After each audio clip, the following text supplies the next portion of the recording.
Yo guys, it's JD here again, back for another video. Apologies for the hiatus. I was upgrading my equipment and working on a few other things, but I have prepared a couple of videos for this week and for the upcoming months. So I'm going to get back on schedule with some of the projects I've mentioned before on Twitter and social media.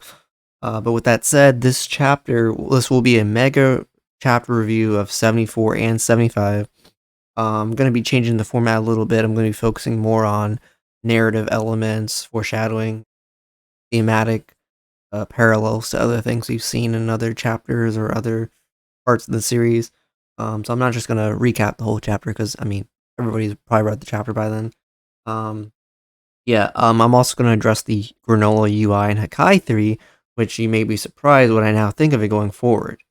But with that said, chapter 74 begins with Vegeta and Granolah standing off to each other, sort of like a Wild West kind of feel. Vegeta reveals to Granolah that they parted ways from Frieza and actually are enemies. They share, common grounds essentially. He also reveals that they were children from the time of the invasion of planet Cereal. However, this does not work on Granolah. We already know this. He's dead centered. He's completely focused on nothing but accomplishing his goal, which is to get rid of the Saiyans and to get rid of Frieza. Oatmeal tries to reason with Granolah, and this does not work. So, knowing that there's no further reasoning with Granolah, Vegeta powers up the Super Saiyan Blue evolution and begins using the fruits of his Hakai training with Beerus.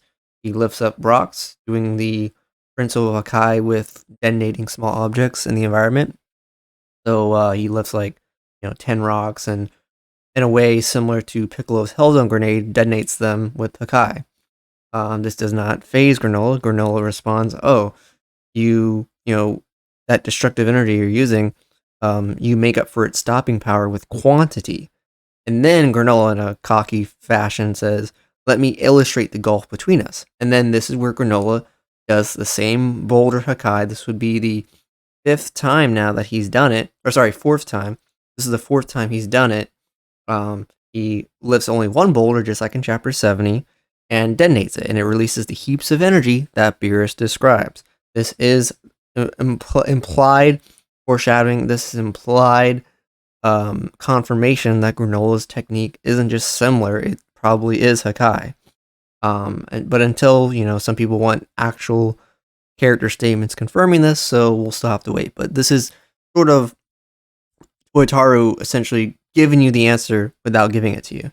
I understand people wanting, official name confirmation or a name drop from a character, such as Vegeta. So Vegeta's caught in the explosion. Granolah goes in for, I believe, a kneecap into the chest, and then Granolah is destroying Vegeta for the most part of the chapter. Vegeta's on the run. Vegeta's being defensive. The battle changes scenery a couple times. It changes to a waterfall backdrop, which is really nice. And Vegeta, knowing that he's not more powerful than Granolah at this point, is using the environment to his advantage. He's dodging and evading using water. And this is kind of stupid a little bit because Granolah can't pinpoint Vegeta's location in the water, so he uses Oatmeal to help him with his aim assist. We find out that, Granolah and Oatmeal, even though Oatmeal's not always talking in the panels, we kind of know now that Oatmeal is always assisting Granolah when he's doing, any kind of blaster fire, or at least that's what the insinuation is.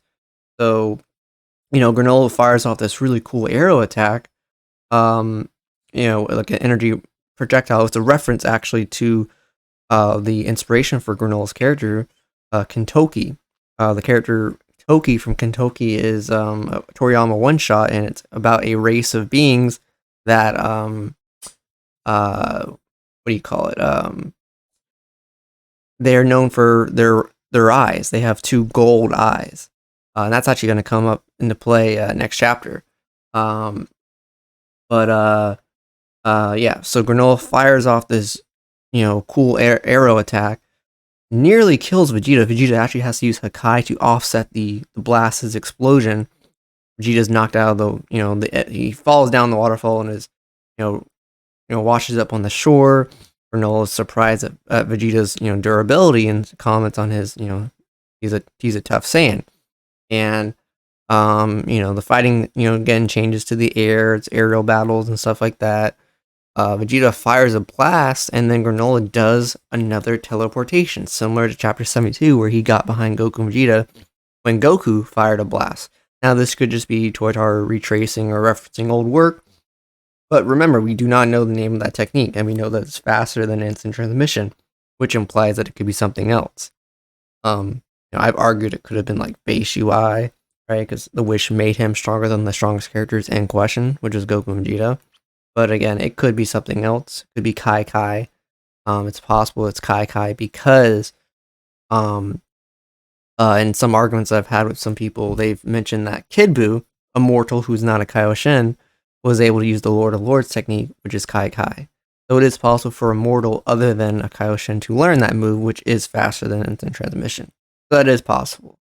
So Granolah, is obliterating Vegeta, but Vegeta's character development in this chapter was actually really good. He gives a speech to Granolah about rankings. He's like strongest, second strongest.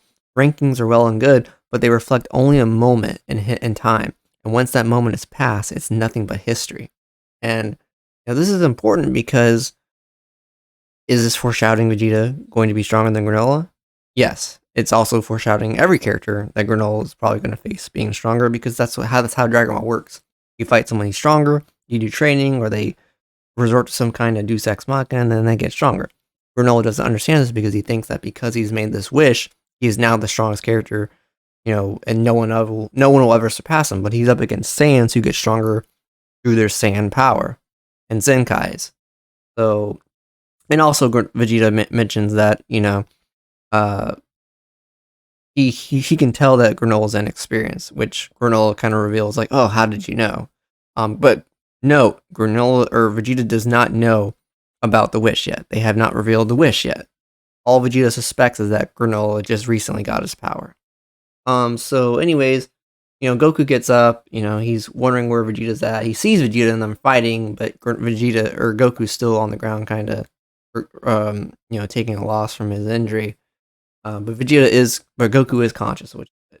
So then, Vegeta uses psychological warfare. He uses Sun Tzu's The Art of War to kind of get Granolah to make a mistake. He knows that Granolah cares about his city, and so he, goats Granolah into firing a blast, and then Vegeta quickly evades it, and then it hits the ruins of the city, pissing off Granolah.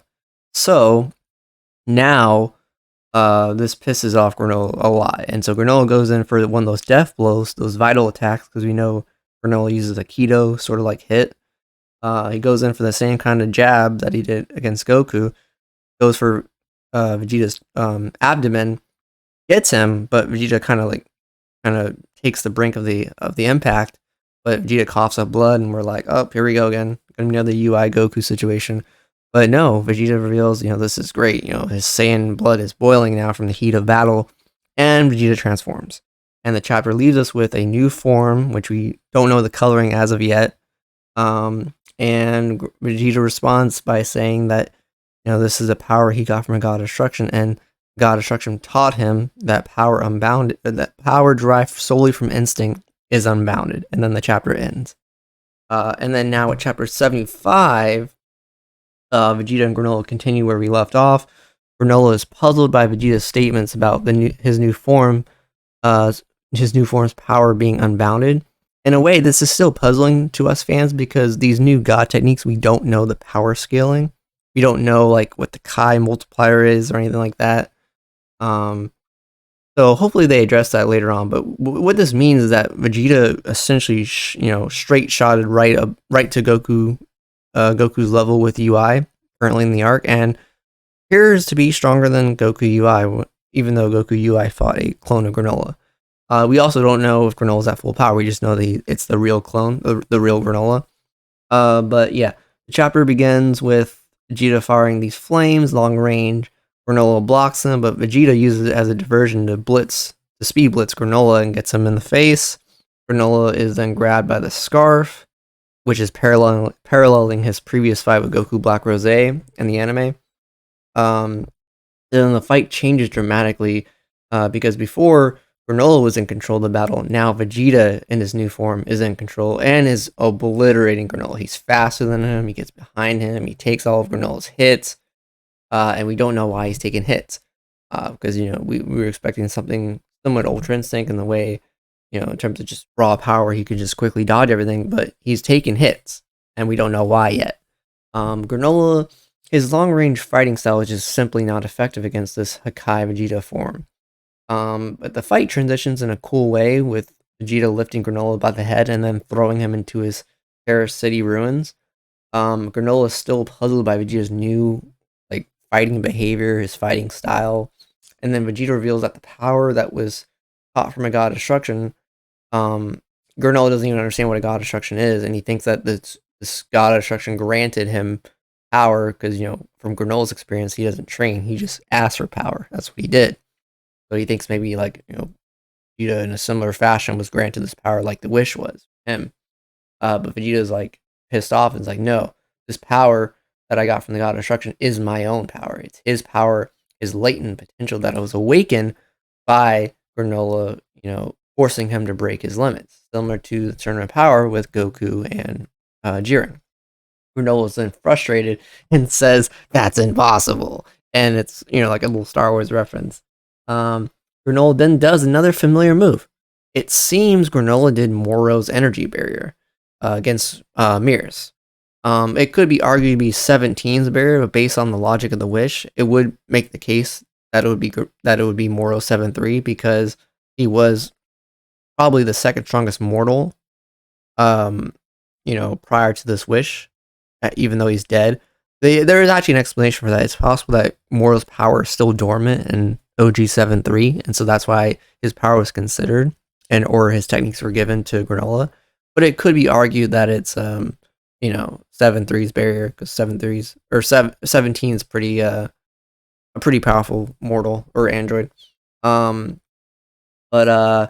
Yeah. So Vegeta then tells Granolah that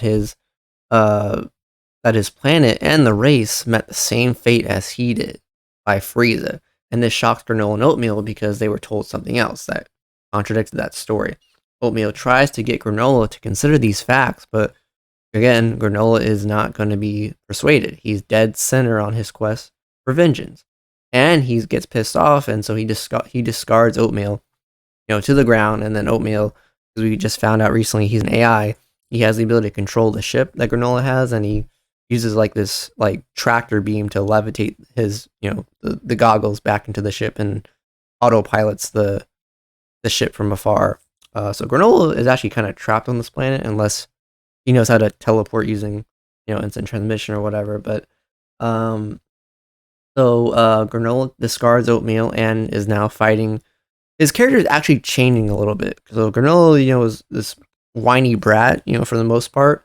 But now he's starting to fight. He's starting to change. The Saiyans are starting to get to him in the sense of, now Granolah's beginning to enjoy this battle because he's now having to break his limits.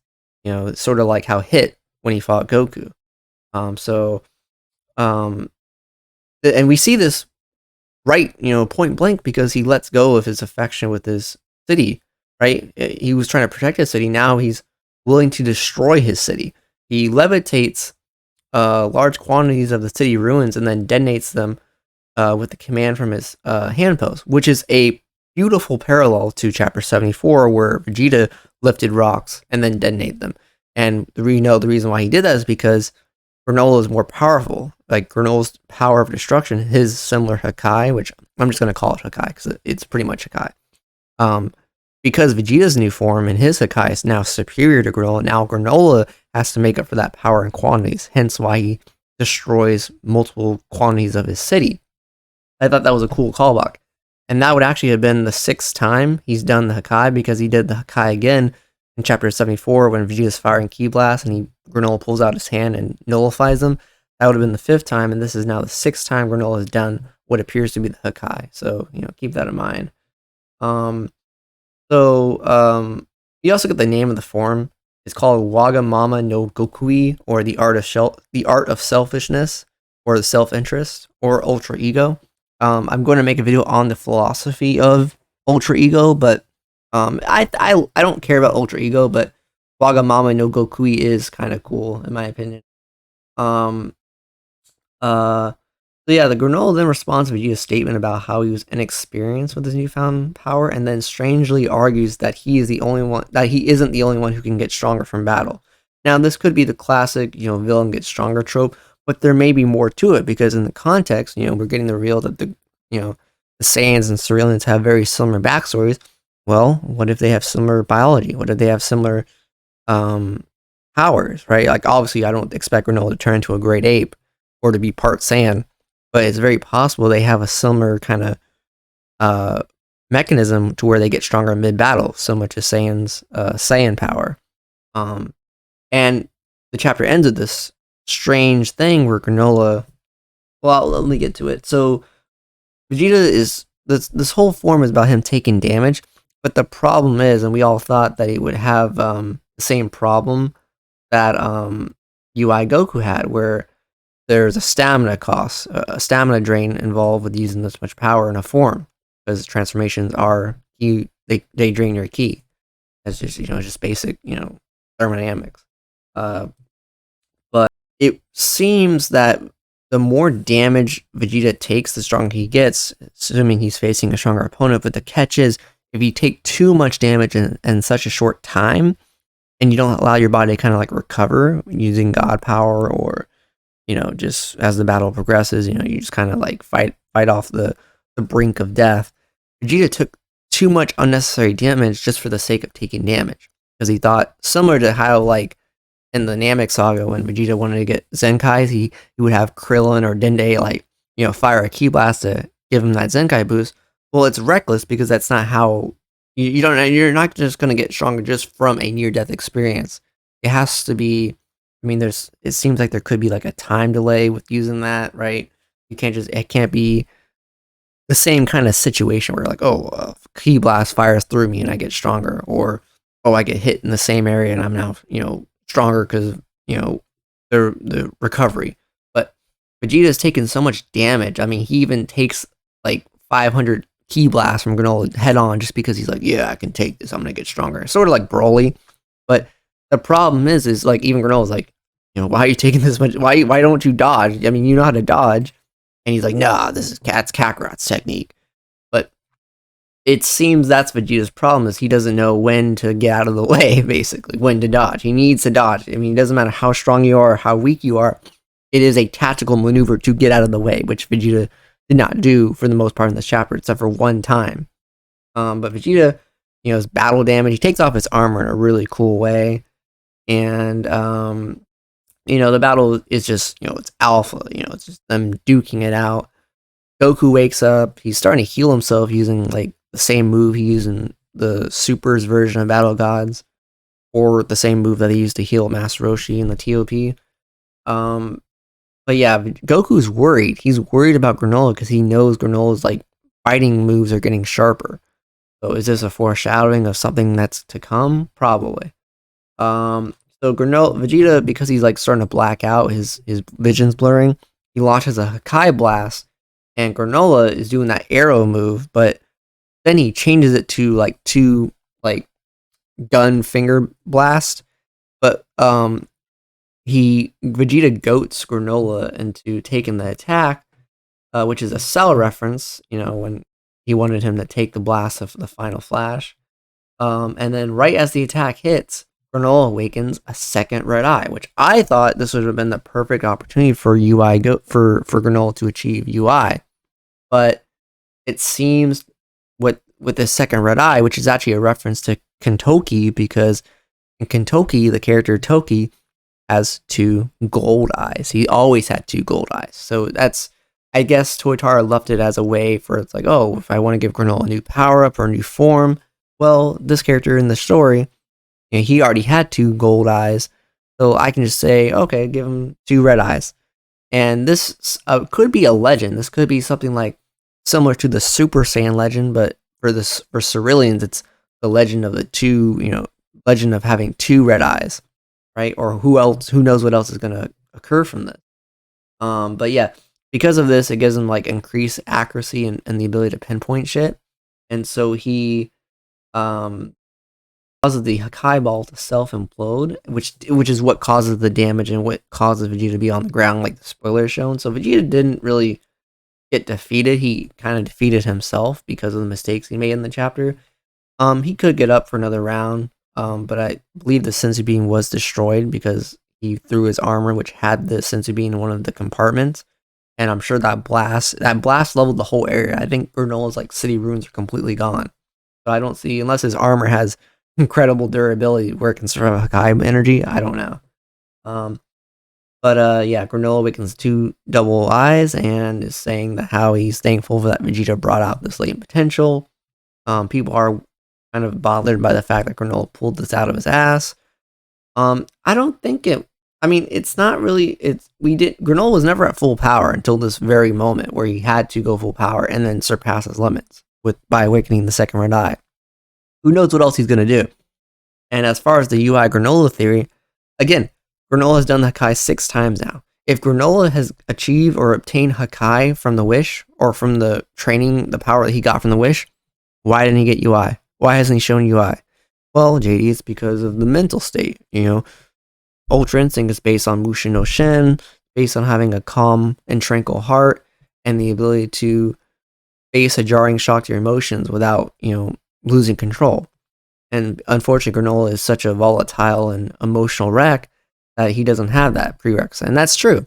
But again, Moro 7-3 achieved Ultra Instinct by stealing it, of course, but he got it in the dude's a genocidal maniac. I'll probably make an update video on this theory, but I think it's still possible. It's very possible now that he has double eyes and the fact that Granolah is now calmer, he could achieve Ultra Instinct later in the fight because he's been, again, revealing more and more similar techniques that we've seen from other characters. But the chapter ends with the Heaters. They're already on the planet. They have the Dragon Raider, and they're headed to the first location of the first Dragon Ball. They could milk this. They could have like Vegeta, down for the count. Goku arrives. You have round 2 with Goku and Granolah, right? It could last like 2 chapters, maybe 2.5 chapters, and then the Heaters find the first Dragon Ball, and then probably around December they'll have like a big climax chapter where it ends with them finding the second Dragon Ball and then making the wish. But the pacing is starting to pick up though. I did like the chapter. Some of the best art I've seen in both chapters. Chapter 75 I really did enjoy. It's been very polarizing for a lot of fans, but when you look at things like some of the narrative choices, when you look at the fact that Vegeta's form does suit like his character completely. People think it's character regression.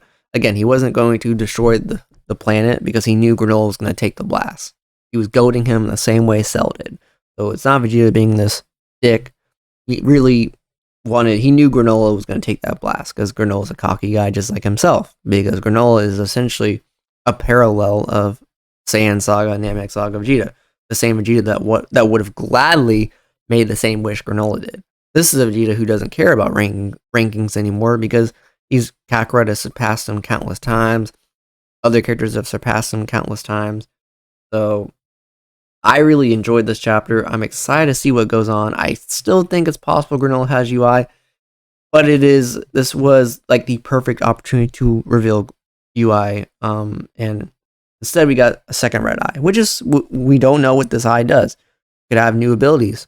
It could be something like the Sharingan where, one eye does Aramont Terasu and the other eye does, genjutsus of some sort.